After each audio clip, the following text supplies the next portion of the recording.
Hello, everyone. Welcome back. Good afternoon. I'm Steve. And I'm Scott. And I'm from Apple Valley, People's Republic of California. That's where I'm broadcasting. And I'm broadcasting from the bunker in the beautiful state of Utah. We have an very exciting story about romaine lettuce that will captivate you. Here we go. Romaine lettuce has been linked to repeated E. coli outbreaks, but new research from Cornell University uncovers how contamination happens and how to stop it. So, all you farmers out there, listen up. The study highlights irrigation water, especially untreated surface water, applied through spray systems as a key culprit. Switching to drip or furrow irrigation and improving cold storage during transport can drastically reduce risk. The research urges a system-wide rethink showing how smarter farming and better logistics from the field to the fridge can prevent outbreaks and boost food safety. E. coli, very real thing. Would you like to know more? Okay, so I don't ever remember there being a problem with iceberg lettuce. Have you ever heard of an E. coli outbreak through iceberg lettuce? No, Well, it's then usually romaine. Then why don't we just get rid of the romaine and go back to iceberg? You can't do that. You can't do that. Well, I can. Anyway, here we go. E. coli outbreaks linked to romaine lettuce have remained a persistent public health issue. New research from Cornell University highlights that a combination of on-farm strategies and post-harvest handling methods could significantly reduce the risk to consumers. The study was co-authored by Renata Ivanek, a professor in population medicine and diagnostic sciences. I had no idea that there was something like that. And Martin Weidman, a food safety professor.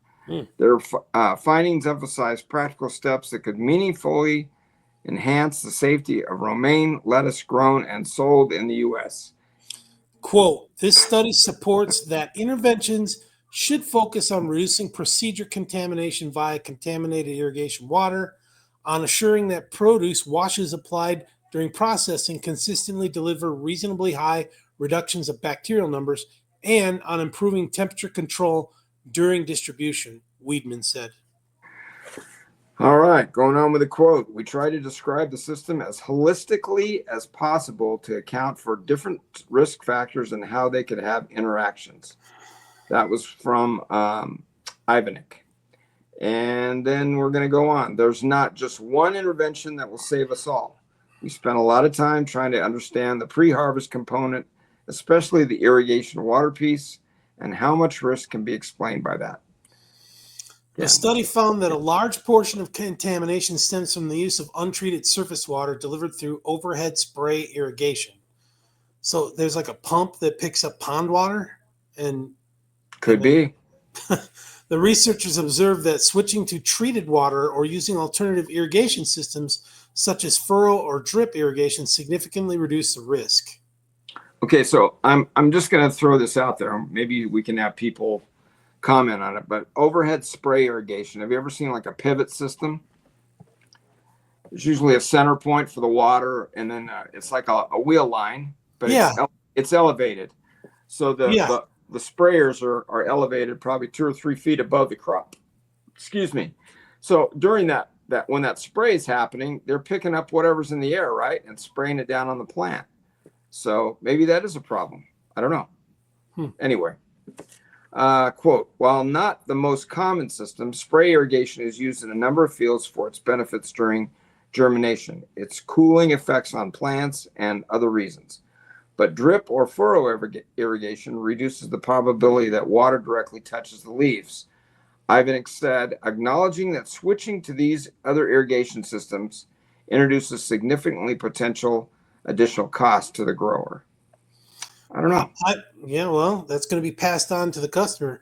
Ivanek and her co-authors also explored the importance of maintaining proper cold storage temperatures along the entire supply chain to Romaine's final destination.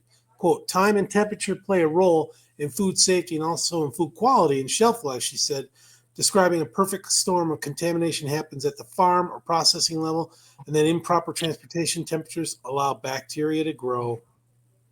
All right. The comprehensive practices and interventions explored in this study intend to aid decision makers in establishing and enhancing food safety best management practices, Ivanek said. Quote, the big message is the American food supply chain is extremely safe compared to other countries, she said. We're exploring how we can make it even more safer or even safer and where we should put additional effort. I say, again, going back to what I said originally, give up on the Romaine, go back to iceberg. Yeah, it could But I be. think This could be the death Romaine knell. is cheaper. Romaine is cheaper too, I think, though, right? Yeah, I we think know it's what now. Now we know why. yeah, Minimum safety. right. Will you ever Yeah, eat romaine lettuce the same again? Are you ever going to eat it? I have eaten romaine lettuce, but it's not. It's well, no lettuce is my lettuce of choice. But if I got to make a choice, I'd rather eat iceberg. But that's okay. To each his own. Yeah. All right, folks. Thanks for joining us. We'll catch you in the morning. Take care, everyone. Thanks.